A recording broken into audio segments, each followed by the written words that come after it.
A paz do Senhor a todos. Deus abençoe a vida de cada um que está chegando aqui no vídeo, no canal Thiago Lima EBD, em mais um vídeo para a Escola Bíblica Dominical. E neste vídeo nós vamos falar da lição de número 10, o cativeiro de Israel, o Reino do Norte. Então se você está chegando aqui, peço que se inscreva no canal, deixe o like nesse vídeo, compartilhe, tá bom? Toda vez que você faz isso, o YouTube vai estar indicando esse vídeo para mais pessoas. E dessa forma você contribui tanto para a palavra de Deus quanto para o canal, né? Que esse canal cresça. Amém? Então, vamos para a nossa lição. Nosso texto áureo é: vinde e tornemos para o Senhor, porque Ele despedaçou e nos sarará, fez a ferida e a ligará. Oséias, capítulo 6, verso 1. Verdade prática. Deus sempre adverte seu povo sobre os perigos da idolatria e suas terríveis consequências. Verdade prática. A nossa leitura bíblica em classe fica no livro de 2 Reis, capítulo 17, do 1 ao 14, e depois também uma segunda sessão do verso 17 ao 20 e também o verso 29. Muito bem, meus irmãos, nessa lição nós vamos estudar, né? Como já falamos, 2 Reis, capítulo 17, nós vamos falar no momento em que Israel é levado cativo, do momento em que os profetas cessam e agora o que resta é a consequência, como nós lemos na verdade prática, né? A introdução, eu gosto muito de fazer anotações aqui, passar alguns estudos, alguns esboços. Eu coloquei para a gente meditar nesse vídeo assim: o cativeiro de Israel ocorreu durante o reinado de Oséias. Então Oséias foi o último rei, né, de Israel que reinou até desde a ruptura das 10 tribos com as 2 tribos que ficou ali, o Reino do Sul. Então, esse é o rei Oséias que finaliza esse período de reis que reinaram sobre o território, né, de Israel como o Reino do Norte. Tá bom? Nós não podemos esquecer, sempre associar Israel com o Reino do Norte, as 10 tribos, tá certo? E Judá e Benjamim, as 2 tribos do Sul, tá certo? Que até comentei na outra aula, aqui era o texto da revista, e o que aconteceu que devido o norte não estar lá o templo de Jerusalém, né, e o templo, desde o começo, Jeroboão ele institui 2 altares, né, um na região mais ao sul do seu território e outro ao norte, fazendo com que o povo adorasse essas imagens de bezerros, tá certo? E isso deu liberdade para todos adorarem a todos os deuses que quisessem. Então, a partir do momento em que as pessoas deixam de adorar ao Senhor Deus, o verdadeiro Deus, a idolatria e tudo aquilo que ela carrega acaba sendo atribuído a essas pessoas, e as pessoas não compreendem, e as pessoas cada vez mais elas ficam cada vez mais cegas e cada vez mais vai se aprofundando na idolatria e se dedicando a isso de uma maneira que quase que irreversível, né? Mas para nós o sangue de Jesus, né, purifica todo o pecado. Para nós Jesus morreu na cruz para nos salvar. Então não há buraco, né? Não há lugar que as pessoas podem estar que Jesus não venha de resgatar elas, tá certo? Então, nessa época, a Síria começava a crescer e se tornar um grandioso império, tá certo? Controlando várias nações, né? Inclusive Israel. Então, durante os últimos 30 anos de Israel, o país foi acometido de muitas tragédias, injustiças e assassinatos, né? Era uma terra sem lei, uma terra meio que sem lei, né? Existia ali princípios, mas as pessoas faziam muita coisa do jeito que queria, que bem pensava. Então, segundo Reis 17:2, diz assim, olha: e fez o que era mal aos olhos do Senhor, né? As pessoas faziam o que bem entendiam. E quando as pessoas fazem o que bem entende, cabe esse versículo: faz mal aos olhos do Senhor. Nós temos um Deus vivo e poderoso, que cuida, que comanda a nossa vida. Nós não podemos simplesmente fazer coisas ao nosso bel prazer, não é verdade? Seria um desastre. Então, em razão de desprezarem e desobedecerem os mandamentos de Deus, né, a nação israelita entrou em decadência política, social, econômica e religiosa. Então Deus sempre abominou o sincretismo, né, religioso no meio do seu povo, tá certo? O que é o sincretismo? A gente às vezes ouve palavras e não compreende. Nós estamos em uma pré-aula aqui e vamos aprendendo aos pouquinhos, né? Então o sincretismo é a função de diferentes cultos, a fusão de diferentes cultos ou doutrinas religiosas com reinterpretação de seus elementos, né? E eu pergunto, Deus se agrada disso? Você acha que Deus se mistura com isso? Você acha que Deus vai se associar a esse tipo de coisa? De uma fusão de diferentes cultos e doutrinas religiosas? Você acredita que Deus pode fazer e aceitar um culto de uma pessoa que uma hora está louvando a Deus dentro do templo e outra hora está em outros determinados locais adorando a outros deuses? Impossível, não é verdade? Então, eu separei aqui uns versículos, né? Olha só, com relação ao quê? A santidade de Deus, tá certo? A santidade. Por que a santidade? Porque a santidade, ela significa separação.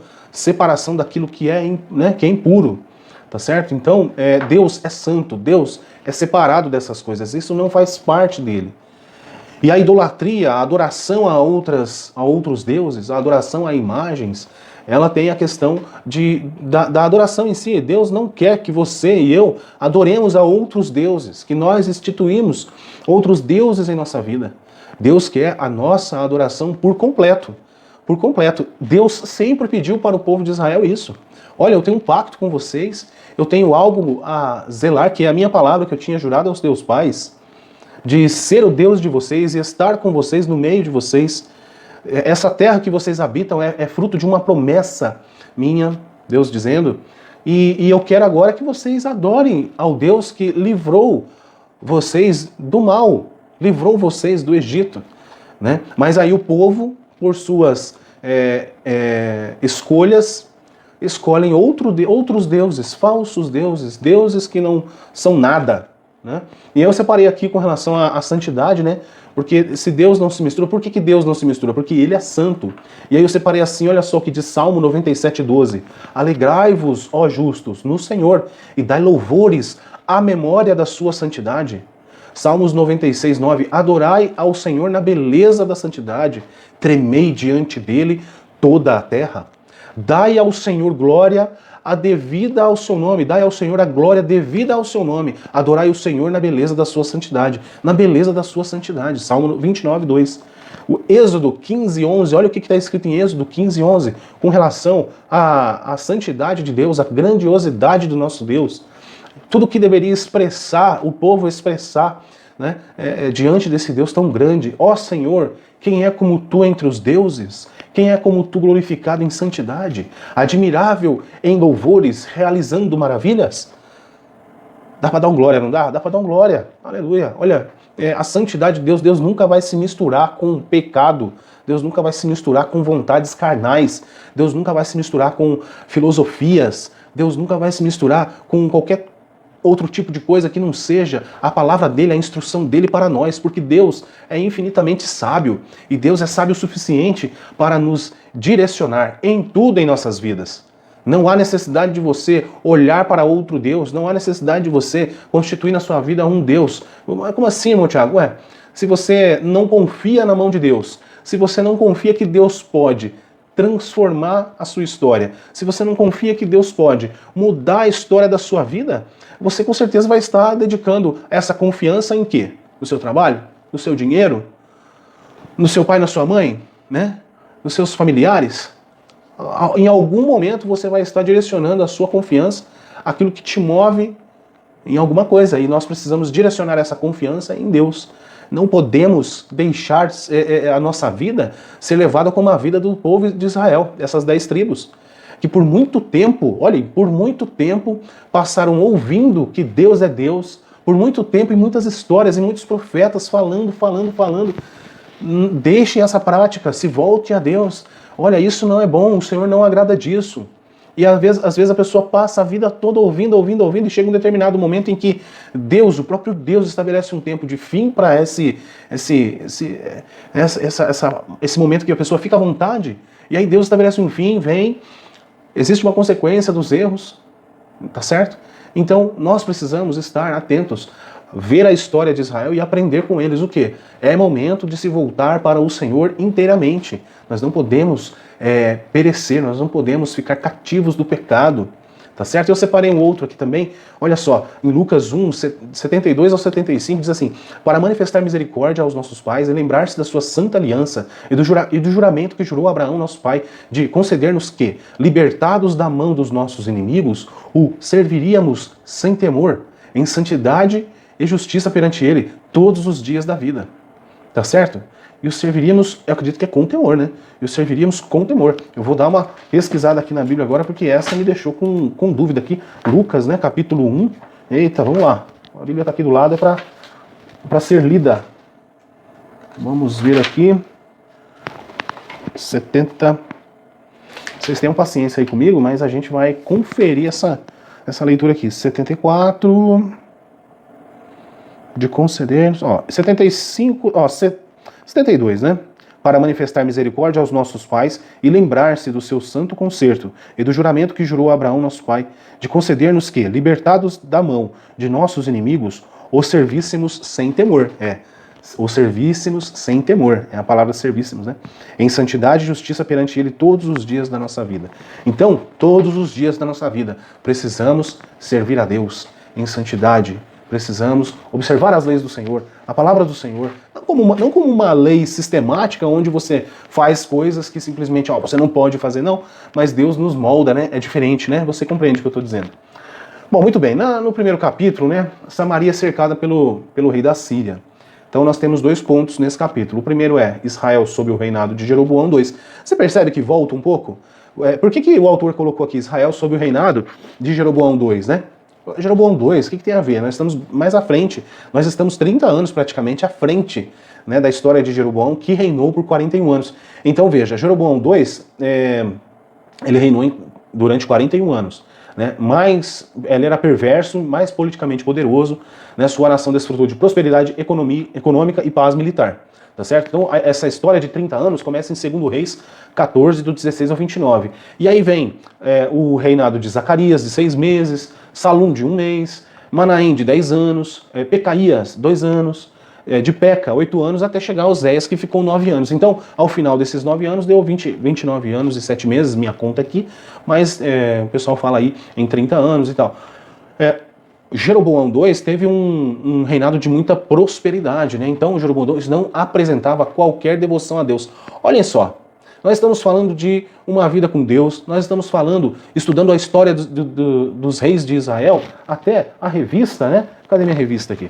A revista tá aqui, pessoal, ó. Revistinha sempre na mão aqui, tá certo? Antes eu tinha digital e acabou não dando certo, mas eu comprei a física mesmo, não tem problema. Então, o que eu quero mostrar é o seguinte, o plano de Deus para Israel em meio à infidelidade da nação, né? Deus sempre tem um plano, mesmo na infidelidade da nação, Deus tinha um plano para eles. E a correção e os ensinamentos divinos no período dos reis de Israel. Então, nós estamos falando desde o começo do trimestre, estamos na lição de número 10, falando das correções, né? De Deus sempre usar dos seus profetas para falar com o povo, para que eles se voltem ao Senhor, se voltem a Ele. E aí a gente se depara com a história de Jeroboão II, dizendo assim, não apresentava qualquer devoção a Deus. Porém, sobre suas hostis orientações militares e sua hábil administração, Israel desfrutou de poder nacional e prosperidade material mais do que em qualquer tempo desde os dias de Salomão. Olha só a qualidade desse Jeroboão II. E às vezes a gente, se for olhar mais assim minuciosamente, detalhado, né, a vida e o perfil de cada um dos reis, muitos deles eram pessoas que tinham uma habilidade muito boa com relação à administração, tá certo? As medidas a serem tomadas, as decisões ali administrativas, na questão militar, na questão em tudo que envolvia esse gerenciamento. E Acabe mesmo era um bom administrador, ele era um bom estrategista militar. Ainda que se vestiu de soldado e foi para o meio da batalha, isso foi uma tremenda burrice, mas mesmo assim a Bíblia ainda menciona ele dessa forma e nos faz entender isso, né? Mas nós vemos esse tipo de coisa. Deus capacita a pessoa de certa forma com inteligência, mas ela se vira as costas contra Deus, né? A administração de Jeroboão ignorou os procedimentos justos e íntegros. Como resultado, o rico tornou-se mais poderoso e o pobre mais necessitado. Então as pessoas ficaram egoístas e confiaram mais e mais em seu poder. Olha só o perigo disso, né? Segurança e posses do que no próprio Deus. Então, e os pobres eram tão oprimidos que foi difícil crerem que o Senhor conhecia as condições que enfrentavam. Olha como que uma pessoa que, por mais que ela possa ser aí elogiada administradamente falando, né? Mas quanto à sua liderança em conduzir o povo para Deus, é fraca, na verdade não existe, né? Os líderes Todos nós, você veja, todos nós precisamos estar atentos. Essa lição do trimestre, ela ensina a todas as classes de pessoas na igreja. Você percebe? Ensina o pastor, ensina o presbítero, ensina o diácono, ensina os jovens, ensina os adolescentes, ensina as crianças. Pega as crianças e, com o valor das crianças, ensina os adultos. Quer dizer, é muito rico, né, tudo isso. É muito rico, é muito grande. Para que eu e você simplesmente menospreze isso tudo, vire as costas para Deus. Não podemos. Nós precisamos nos achegar mais e mais a Deus. Tá certo? Nós não podemos nos encaixar aqui de maneira que eu sou meio assim mesmo. Não, nós não podemos. Nós precisamos melhorar, nós precisamos olhar para Jesus, olhar para o alvo e caminhar, e caminhar. Não podemos ficar aí sendo vencidos pelo maligno, sendo vencidos por aquilo que quer nos derrubar. Não, de maneira nenhuma. Deus é poderoso. A Bíblia diz que nós somos mais que vencedores. Não é verdade? A prosperidade material nem sempre é uma indicação da bênção. Olha o estudo que eu coloquei aqui, né, da bênção de Deus. E é uma grande verdade, né? A indicação da bênção de Deus, qual é a indicação da bênção de Deus na vida da pessoa? É a pessoa ter comunhão com Deus. Tá certo? Ele é abençoado. Ele é abençoado? O que ele tem? Ele tem uma casa boa, vive num lugar bom, tem um carro, tem 2 carros, e aí por aí vai. Né? A família mexe com isso, faz aquilo. Isso é bênção? Isso é fruto do trabalho deles e tal. É lógico que pode ser também a bênção, mas a prosperidade material nem sempre é uma indicação da bênção de Deus. Tá certo? Pode ser sim em alguns casos, mas ela não é sempre assim, não funciona assim para todos. Pode ser também o resultado do egocentrismo, né? Mas, se experimentarmos a prosperidade, devemos nos lembrar de que o Senhor nos considera responsáveis pela maneira como alcançamos o sucesso e como usamos as nossas riquezas. Tá certo? Então, todas as coisas que temos realmente pertencem a Deus. Devemos usar os dons de Deus cientes dos seus interesses. Muito bem. A traição do rei Oséias. A história, então, da lição, a história da Bíblia, né? A gente começa a passear aqui nos pensamentos.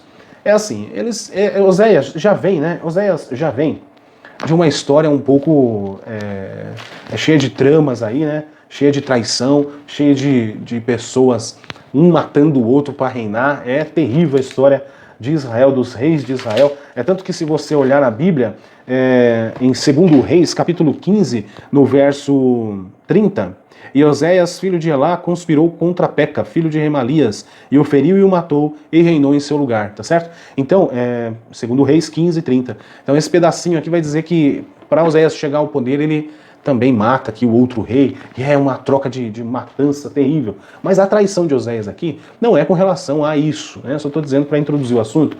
Por quê? A traição é que o rei da Síria coloca ele lá, deixa com que ele fique no reino, mas que pague o que? O tributo, né? O imposto. E ele deixa de fazer isso agora e procura o rei o rei do Egito, para que se junte a ele e que não venha a Assíria contra eles e faça o que fez, né? E não teve outro caminho a ser trilhado. A Síria veio, invadiu Israel, levou os mais ricos embora, deixou lá a população miserável e pobre ficou, e fez algo diferente do que a Babilônia vai fazer lá na frente. Fez com que alguns povos fossem habitar as cidades, essas regiões que eles levaram cativos o povo. Então, o que acontece? O texto aqui está dizendo assim: o caráter e conduta dos reis era sempre de conspiração e matança, certo? Isso foi o que eu coloquei. Porém, se plantamos vento, colhemos tempestade, né? Isso é bíblico? Isso é bíblico, Oséias 8:7, tá? Dá uma lindinha lá. Então, nos dias de Peca, rei de Israel, veio Tiglat-Pileser, rei da Síria, e tomou Ijon, né? E Abel Bet-Maca, a Jonoa, e a Quedes, e a Zor, e Gileade, e a Galileia, e toda a terra de Naftali, e os levou à Síria. Pronto, veio, o rei já limpou isso daí tudo, e começou a fazer aí as suas deportações. E Oséias, filho de Elá, conspirou contra Peca, filho de Remalias, e o feriu, matou, e reinou em seu lugar. Foi o que nós vimos aqui, né? Exatamente, 2 Reis 15, 29 e 30. Até, eu vou levantar aqui uma questão interessante, por que a Síria não entrou? Por que a Síria não invadiu Judá? Né? Por que eles foram até Israel, dominaram tudo, mandou outras pessoas morarem ali naquela terra, mas não invadiu Judá? Tá certo? A resposta está aqui na Bíblia, aqui facinho, tá? Depois você dá uma lida aí em 2 Reis, capítulo 16, do verso 10 até o finalzinho do capítulo, que vai estar dizendo, né, que Judá e a Síria, eles tinham uma aliança, tá certo? Então por isso que não invadiu lá, né? Muito bem, então a história, né, da traição, no 10º ano de Acas, o rei de Judá começou a reinar Oséias, filho de Elá, e reinou sobre Israel e Samaria 9 anos apenas, né? E ele fez o quê? Ele fez o que todo rei fez, né? O que era mau aos olhos do Senhor. O que era mau aos olhos do Senhor. Tem que fazer uma relação de quantas vezes existe essa expressão e frase no texto bíblico, né? Contudo, não como os reis de Israel que foram antes dele. Contra ele subiu Salmaneser, rei da Síria, e Oséias ficou sendo servo dele e pagava-lhe tributos. Então a traição de Oséias é isso que ele depois deixa, né? De pagar esse tributo para Salmaneser V, e agora começa a ter relações aí com o rei do Egito. E por quê? O rei da Síria subiu por toda a terra e veio até Samaria e cercou 3 anos. Né? No ano 9 de Oséias, o rei da Síria tomou a Samaria e levou Israel cativo para a Síria. E fez habitar em Hala, em Rabor, junto ao rio de Gozã, nas cidades dos Medos. Ou seja, levou o povo de Israel, tirou eles dali do território deles, e levou a uma região aproximadamente 900 quilômetros. Eles foram embora, esse povo que foi, eles não voltaram mais, né? Ficaram, e a história conta que esse povo foi um povo que saiu dali simplesmente e nunca mais voltou, se perdeu no tempo, né? Mas nós vemos lá em Apocalipse que haverá sim um encontro dessas tribos todas novamente, tá certo? Aí depois você dá uma pesquisada aí. Muito bem, com relação, né, a essa questão da idolatria, do pecado, do juízo de Deus, olha só, em Deuteronômio, há mais de 1000 anos, Moisés já tinha, né, disponibilizado a dica para todo o seu povo. O Senhor te levará, olha só o que está escrito em Deuteronômio 28, 36 a 37. O Senhor te levará a ti e ao teu rei, que tiver exposto como sobre ti, a uma nação que não conheceste, nem tu nem teus pais, e ali servirá a outros deuses, ao pau e à pedra. Nossa, que palavra, né? E serás por pasmo, por ditado e por fábula entre todos os povos a que o Senhor te levará. Que vergonha, né, para eles que poderiam ter eles tinham a oportunidade de servir a Deus, de se achegar a Deus, se voltar para Deus, mas eles escolheram servir ao pau e à pedra. E aqui está a palavra dizendo assim: o Senhor te levará a ti e a teu rei. É muito profundo isso. Depois, com calma, você leia Deuteronômio 36 e 37, que vai dizer isso. Deuteronômio, capítulo 28, tá? Muito bem. E aí, né, eu coloquei assim: assim diz o Senhor, maldito o homem que confia no homem e faz da carne o seu braço e aparta o seu coração do Senhor. Jeremias 17:5, né? 2 tipos de pessoas são contrastadas aqui. Onde? Nesse versículo que eu li. Né? Judá confiou em deuses falsos e em alianças com poderosas nações ímpias, não em Deus, tá certo? Nós estamos falando um pouco até de Judá agora, só por uma questão da referência do Jeremias 17:5, né? Por quê? Porque o grande problema do homem é confiar no seu braço. O grande problema do homem, o grande problema de Israel era confiar naquilo que ele cria, né? De forma errada, vindo de fontes erradas, a palavra para ele crer. Nós não cremos através da palavra? Então, e esse povo que tinha a oportunidade de servir, escolhe não servir a Deus. Faz do seu braço, tá certo? Né? Da carne do seu braço, a sua confiança. E aí está dizendo o seguinte: confiou em deuses falsos, em alianças poderosas, mas não em Deus. Deste modo, tornou-se estéril e infrutífera. Em contraste, os que confiam no Senhor florescem como árvores plantadas a junto de ribeiros. Já deu uma lida em Salmo capítulo 1? Capítulo não, né? Salmos 1. Dá uma lida em Salmos 1. É muito interessante o texto que está ali. Muito bom para nós meditarmos, tá? Dê uma lida lá em Salmos 1. Em tempos de dificuldade, os que confiam em homens empobrecerão e ficarão espiritualmente fracos, não tendo forças para continuar. Continuar o quê? Continuar a servindo a Deus. Se você fica colocando a sua confiança em homens, você vai se empobrecer. Eu sempre falo aqui nas lições que é muito rico poder estar lendo a Bíblia, aprendendo as coisas do Senhor. Não é verdade? Isso nos enriquece. Enriquece de que maneira, irmão? Espiritualmente. Espiritualmente. E a nossa vida, as nossas atitudes, as nossas ações, depois o nosso trabalho, o nosso trato com tudo, a nossa concepção de ver as coisas, ela é melhorada. Por quê? Porque Deus te abençoa e você passa a ver as coisas de uma maneira diferente, de uma maneira melhor, de uma maneira a qual Deus é o prumo. Eita, né? Deus é o prumo na sua vida. Então isso tudo muda. E é importante nós buscarmos essa mudança, é importante nós estarmos conectados aí com o Senhor, através, né, do Espírito Santo, através de Jesus Cristo. Nós estarmos sempre conectados com Deus. E as nossas ações, atitudes, nossas escolhas vão ser sempre o quê? Moldadas e levadas por Ele. Isso é muito bom, né? Nós não podemos ver a história, todo esse trimestre da história da infidelidade do povo e não entender que nós precisamos ser fiéis a Deus. Olha, isso é muito importante, né? O que nós temos pego dessas lições, o que nós temos absorvido dessas lições que possa ser encaixado na nossa vida, na nossa prática de vida diária, não é verdade? Eu colocando mais uma frase, mas aqueles que confiam no Senhor terão poder não apenas para suprir as suas necessidades, mas também as de outras pessoas, né? Então, aqueles que confiam no Senhor, eles são fortalecidos ao ponto de também poder ajudar ao próximo. É muito importante. Aí eu tenho uma pergunta aqui, é bem interessante. Você está satisfeito por ser infrutífero ou, como uma árvore bem regada, tem condições para enfrentar seus momentos de crise e ainda ajudar os outros produzindo frutos para o Senhor? Nós precisamos nos encaixar aí, meus irmãos. Tá certo? Bom, ainda aqui, vamos para o próximo tópico aqui, na verdade o próximo ponto, né? A advertência dos profetas. Em toda a história, em todo momento, como eu já disse, existiu a advertência dos profetas. E aqui nós vamos encontrar Amós e Oséias sempre advertindo o povo, né? Olha só, Oséias diz assim, 7, 11, 16, né? Oséias foi aquele profeta que se casou com a prostituta, né? Oséias foi esse profeta que casa com a prostituta para mostrar ao povo que Deus estava querendo um relacionamento sério, mas o povo era prostituta. Que comparação ruim, né? Mas olha que coisa. Existe um livro, é muito profundo isso, porque Efraim é como uma pomba ingênua. Olha o que Oséias fala. Efraim é como uma pomba ingênua, sem entendimento. Invocam o Egito, vão para a Síria. Quando forem, sobre eles estenderei a minha rede e como aves do céu os farei descer, castigá-lo-ei, né, conforme o que eles têm ouvido na sua congregação. Ai deles, porque fugiram de mim, destruição sobre eles, porque se rebelam contra mim, eu os remi, mas disseram mentiras contra mim. E não clamaram a mim com seu coração, mas davam uivos nas suas camas.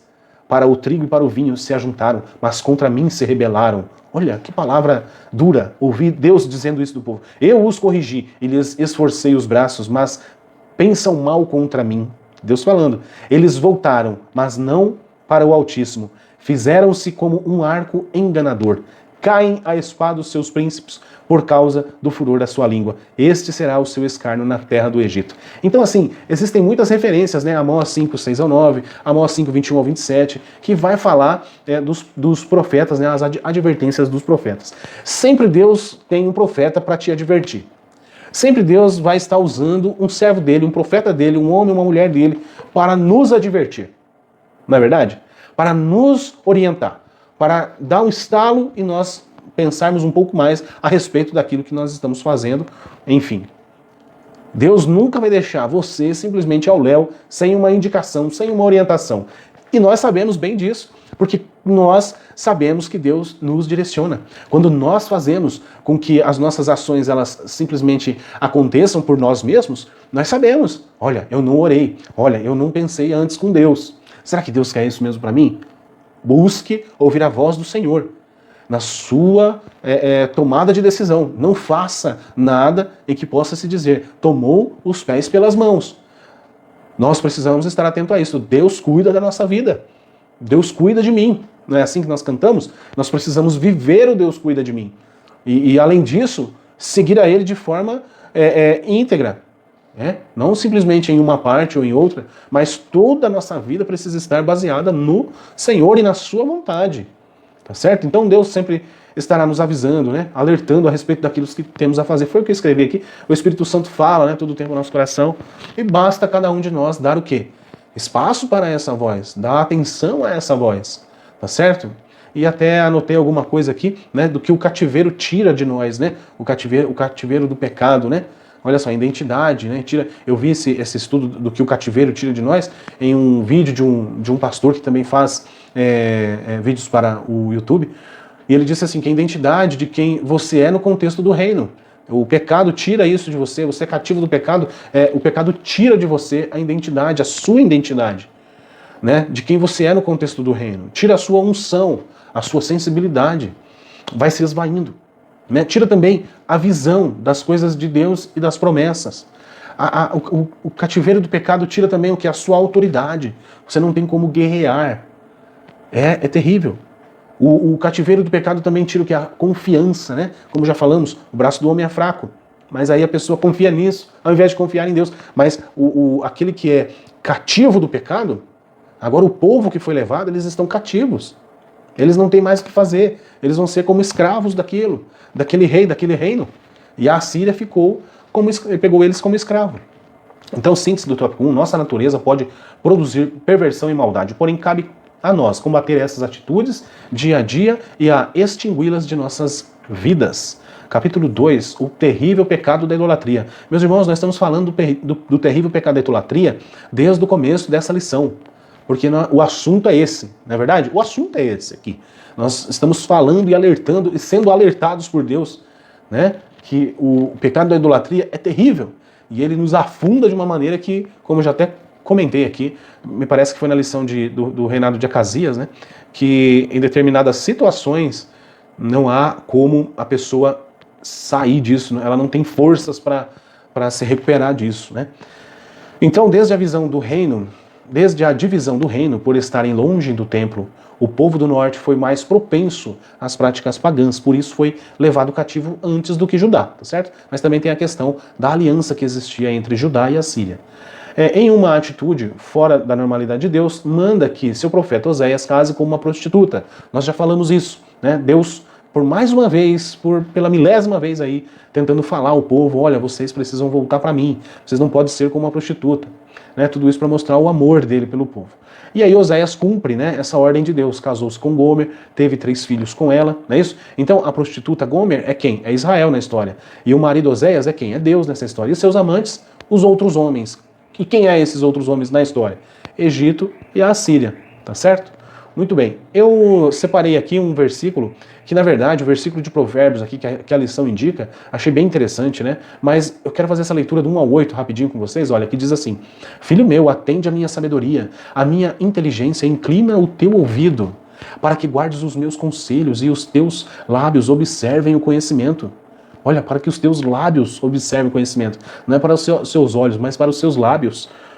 É de se meditar. Porque os lábios da mulher estranha destilam favos de mel, e o seu paladar é mais suave do que o azeite. Essa é a indicação, né? Esse é o versículo indicado. Por quê? Parece que é uma coisa boa, mas na verdade, por trás de tudo aquilo que o inimigo tem apresentado, existe algo que vai te matar. Mas o seu fim é amargoso como o absinto, agudo como a espada de 2 gumes. Olha, é a leitura. Provérbios 5, do 1 ao 8. Os seus pés descem para a morte, os seus passos estão impregnados do inferno, para que não ponderes os caminhos da vida, as suas andanças são errantes, jamais os conhecerás. Agora, pois, filhos, dai-me ouvidos e não vos desviei das palavras da minha boca. Longe dela seja o teu caminho e não te achegues à porta da tua casa. Meus irmãos, é caso de se pensar, né? As outras causas do cativeiro é assim. A revista, né, vai falar a respeito das atitudes em que a grande parte do povo ficou nesses períodos escuros e turbulentos de reis que não adoravam a Deus e deixavam cada um, né, fazer o que bem quisesse. E também tinha os pobres que sofreram muito, né? Mesmo lá em Jeroboão II, que o seu tempo de reinado foi muito rico e tudo, mas depois vem numa decadência onde os reis que vêm assumindo esses 30 anos de período até chegar ao cativeiro, eles colocam muitos tributos pesados, eles intensificam a idolatria, então são outras causas do cativeiro, né? E eles fazem com que aqueles que tinham uma vida razoável acabam ficando pobres, ou seja, os mais ricos ficam mais ricos, os mais pobres, os que têm alguma coisa, acabam ficando mais pobres ainda, né? Então até eu quero indicar aqui a todos vocês a leitura, tá certo, do capítulo 17 como um todo, né? A partir aqui do versículo de número 8, do 8, 17, 8, andaram nos estatutos das nações que o Senhor lançara fora de diante dos filhos de Israel e dos reis de Israel que eles fizeram. E aí vem, né, tudo falando aqui e tal, e aí você pode fazer do 8 até o verso de número 23, tá certo? Você pode fazer essa leitura que você vai compreender as causas do cativeiro. Né? E aqui está assim, algo bem interessante, né? Ó, o 14 diz assim: porém não deram ouvidos, antes endureceram a sua cerviz. Né? Olha, é como a cerviz de seus pais, que não creram no Senhor seu Deus. Esse é o verso 14. E aí você vem até o verso 23, vai ter muita coisa boa aqui para a gente analisar e meditar. Tá? Se você é professor e está ouvindo minha aula aqui, é importante que você tenha sempre essa leitura na mente para que possa meditar com os seus alunos. ensinando-nos, né, a palavra de Deus sendo dita de uma maneira assim, olha, explicando ao povo que vocês... É como se pegasse a criança, né? Você que tem filho, pega a criança, senta a criança, você fez isso de errado. E tá a mesma coisa Deus fazendo com o povo. Muito bem, meus irmãos, olha, a síntese do tópico 2, o Senhor não divide a sua glória com ninguém. Quando colocamos algo ou alguém acima de Deus, o desonramos, tá certo? Muito bem. No capítulo 3, então, a mistura da gente e o sincretismo, né? E Jesus, os samaritanos, nós vamos ver aqui. A questão da mistura da gente, né, e o sincretismo, olha só, dos poucos que sobraram na terra, né, se misturaram com os povos que vieram habitar ali, tá certo? Então a mistura desse povo que ficou, dos poucos que ficaram na parte de Israel, não é isso? Eles foram levados, né, a mais de 900 quilômetros de distância da terra deles, levados cativos pela Assíria, que era lá a região da Síria, enfim. E também outros povos se achegaram ali. O povo de Babel, de Cuta, de Ava, de Ramate e de Sefarvaim, né?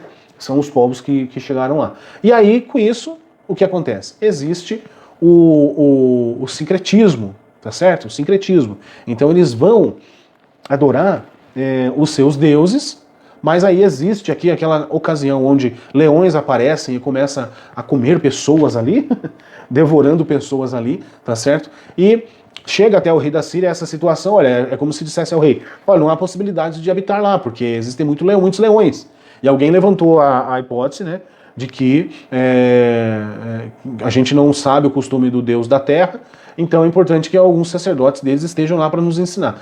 E eles são tão ingênuos, mas tão ingênuos, né, que fizeram isso, e as pessoas faziam o quê? Não adoravam a Deus, mas também não teve muito sentido, né? Até falar isso não tem muito sentido, porque esse povo era um povo que vinha de culturas aleatórias, né? Cada um tinha o seu Deus, enfim, né? Cada um aqui são cinco povos diferentes, e cada povo desse tinha um Deus que eles adoravam. Então tudo se misturou. E aquele restinho, aquele remanescente que tinha ali de Israel, ali naquela região das tribos de Israel, eles se misturaram e esse povo, né, essas tribos, elas se perderam ao tempo, tá certo? Mas como eu comentei, você dá uma lida lá em Apocalipse, e você vai ver que lá na frente ainda essas tribos vão se juntar, tá certo? E eles falam, né? E eles falam, aí está existindo uma polêmica aí do autor, né? Enfim, o pastor comentou no seu livro de apoio que seria uma questão de uma lenda a respeito dos leões, porque aí o povo vem, né? Um povo que não adora a Deus, eles vêm adorar os seus deuses na terra onde Deus tinha separado para o povo de Israel, que agora foi levado cativo. Então parece que dá a entender, né, que o Deus é o Deus da terra, no ponto de vista deles, tá certo? Porque na verdade o verso de número 25 vai dizer, e mandou o Senhor, tá, entre eles leões. Então não foi algo que, é uma lenda isso, porque alguém falou. Não tem nada disso não, tá certo, pessoal? Então os leões que mataram alguns deles, tá? Então a Bíblia está dizendo que foi o Senhor. E eles mesmo assim fizeram, trouxe lá o sacerdote ficou por ali fazendo o culto, né? Mas não tem sentido isso, né? O castigo de Deus foi aplicado, tudo aquilo que eles tentaram fazer além disso não surtiu efeito algum, tá certo? E a nação foi realmente dissipada ali, eles foram levados a uma distância muito longe dali, e outros povos foram e habitaram na terra em que eles, uma terra que mana leite e mel, não é verdade? Não é isso que a gente sempre ouve, antes deles entrarem nessa terra? Pois é, aí entrou na bênção, e deixou o Deus da bênção. É um negócio meio fora, né, da realidade. Eu não consigo associar isso, não. Se você conhece o Deus que abençoa, então agora você vai ter a bênção, agora você tem que adorar ainda mais a esse Deus, honrar ainda mais a esse Deus do que deixá-lo, né? Mas enfim. E aí nessa leitura, olha só, interessante aqui o versículo de número 35, né? Algumas partes, né? Eu coloquei aqui, ó. Quer ver? Vendo, pois, um dos sacerdotes que transportaram de Samaria e habitou em Betel, e lhes ensinou como deviam temer ao Senhor. Aí os sacerdotes começaram a ensinar. Porém, cada nação fez os seus deuses e os puseram nas casas dos altos que os samaritanos fizeram, cada nação nas cidades em que habitavam. Né? Assim temiam ao Senhor. mas também serviam a seus deuses. Olha que mistura doida, né? Segundo o costume das nações dentre as quais tinham sido transportadas, né? E então ficou essa bagunça, né? E Deus não tem nada com isso. E aí a lição vai falar, aqui finalizando o ponto 3, né, que Jesus e os samaritanos. Então, devido a essa mistura, essa coisa que houve com o povo, esse sincretismo, né? Aí depois nós vemos lá a mulher no poço de Jacó. Eu gosto muito dessa história, em João 4, né? Que vai ver lá uma mulher de uma vida promíscua, né? E vem ali no poço tirar água, enfim. Jesus, com toda a paciência, olha, Jesus tenta por umas 4 ou 5 vezes ali falar com a mulher, mostrar as grandezas espirituais, as grandezas de Deus para ela, e ela insiste em falar, né, a respeito do Monte Gerizim, que os samaritanos creem, e até hoje, viu? Até hoje, os samaritanos têm aquele lugar como santo. Eu estava acompanhando uns vídeos que tem de uma mulher que faz documentários lá, vídeos lá, eles têm como o Monte Gerizim um Monte Santo. Tá? Porque existe, né, uma referência para falar isso, tá certo, pessoal? Não é na minha cabeça, não é só por causa do vídeo, né? Mas deixa eu ver se eu encontro aqui, que eu fiz ontem umas anotações aqui, olha. Então, assim, os samaritanos, né, a questão da leitura bíblica deles, né, o Pentateuco, né? Então contém lá os cinco livros, né, com 2 diferenças. O idioma é o idioma samaritano, não é no hebraico, tá? E também eles nessa questão de toda a escrita deles, eles falam que o Monte Gerizim é o monte de Deus, e não, né, ao contrário do Monte Moriá, tá certo? E os samaritanos também, boa parte deles falam aí 3 línguas, o hebraico, o samaritano e o árabe. É interessante, né, a gente saber disso, né? O Pentateuco contém os 5 livros, né? E eles têm essa questão do Monte da Bênção e o Monte da Maldição por causa de Deuteronômio, capítulo 11, verso 29, tá certo? E algo interessante que eu estava vendo nesse documentário que essa moça faz, diz que na época, né, do reinado otomano, né, eles chegaram a 100 pessoas, né? Isso é registro deles lá, e ela trouxe isso como uma informação. Mas não é nada bíblico, tá certo? É uma questão de material de pesquisa extra-bíblica, é claro, tá, pessoal? Bom, então existe, né, Jesus, olha só, Jesus com muita atenção, com carinho, com amor também, disponibilizando isso, a sua graça, né, para o povo de Samaria, o povo samaritano, tá certo? Porque Jesus, ele veio para todos, né? João 3,16 cabe em muitos momentos, e um deles é agora, né? Porque Deus amou o mundo de tal maneira que deu o seu Filho unigênito para que todo aquele que crê não pereça, que nele crê não pereça, mas tenha a vida eterna. E também, né, vem a lição falar a respeito da parábola do bom samaritano. Eu até me questiono com relação a ser o bom samaritano, mas a Bíblia não fala de um bom samaritano, né? Fala do samaritano que agiu da melhor maneira, agiu da maneira a qual é para nós um exemplo, né?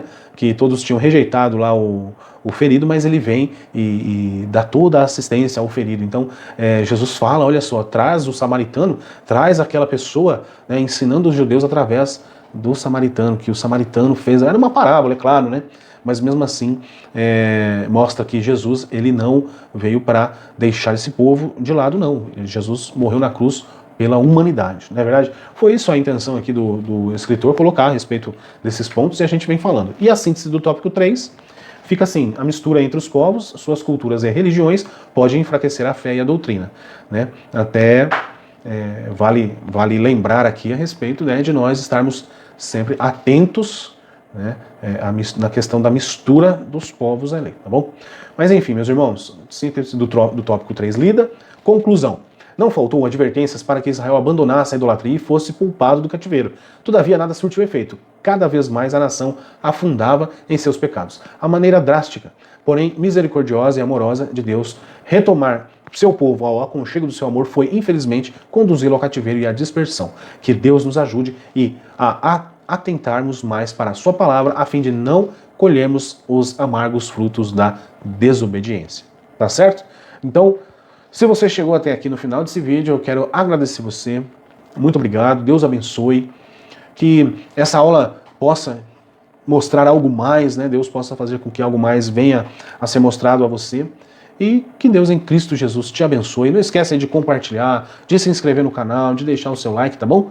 Eu fico muito agradecido desde já, né? Isso vai mostrar aí que você está contribuindo, né, para o meu trabalho aqui, mas eu faço isso aqui porque realmente ama a escola dominical e ama a palavra do Senhor. Amém, meus irmãos? Então que Deus em Cristo Jesus vos abençoe e até a próxima lição, a lição de número 11.